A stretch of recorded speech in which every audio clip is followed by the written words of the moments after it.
നമസ്കാരം.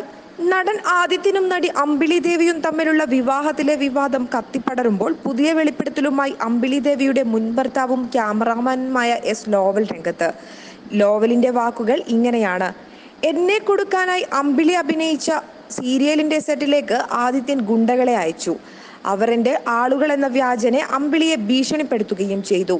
അമ്പിളി എന്നിൽ നിന്ന് പൂർണ്ണമായി അകലുന്നതിന് ആദിത്യൻ കളിച്ച കളിയായിരുന്നു അത്. എന്നിട്ട് അമ്പിളിയെ കൊണ്ട് ചോറ്റാനിക്കര പോലീസിൽ പരാതിയും കൊടുപ്പിച്ചു. എനിക്ക് പോലീസ് സ്റ്റേഷനിൽ കയറി ഇറങ്ങേണ്ട അവസ്ഥയുമുണ്ടായി. എനിക്കെതിരെ സാക്ഷി പറയാൻ വന്നവരൊക്കെ ആദിത്യന്റെ നാട്ടുകാർ. എറണാകുളത്ത് നടന്നു എന്ന് പറയപ്പെടുന്ന സംഭവത്തിന് സാക്ഷി പറയാൻ കൊല്ലത്ത് നിന്ന് ആളുകൾ വന്നപ്പോഴേ പരാതിക്ക് പിന്നിൽ എന്തോ കള്ളക്കളി ഉണ്ട് എന്ന് പോലീസിന് മനസ്സിലായി.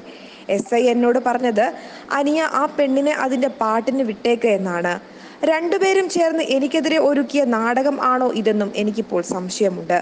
ആദിത്യന്റെയും അമ്പിളിയുടെയും കല്യാണത്തിന്റെ തലേന്ന് ഞാൻ അമ്പിളിയുടെ അച്ഛനെ വിളിച്ചിരുന്നു. എൻ്റെ മോന് ഒരു ബുദ്ധിമുട്ട് ഉണ്ടാവരുതെന്നും എനിക്ക് അവനെ കാണുന്നതിന് ഒരു തടസ്സം ഉണ്ടാവരുത് എന്നും പറഞ്ഞു.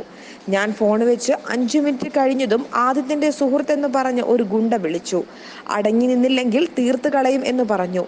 ആദിത്യനെതിരെ കൂടുതൽ വെളിപ്പെടുത്തലുകൾക്ക് ഒരുങ്ങുകയാണ് ലോയൽ ഇപ്പോൾ.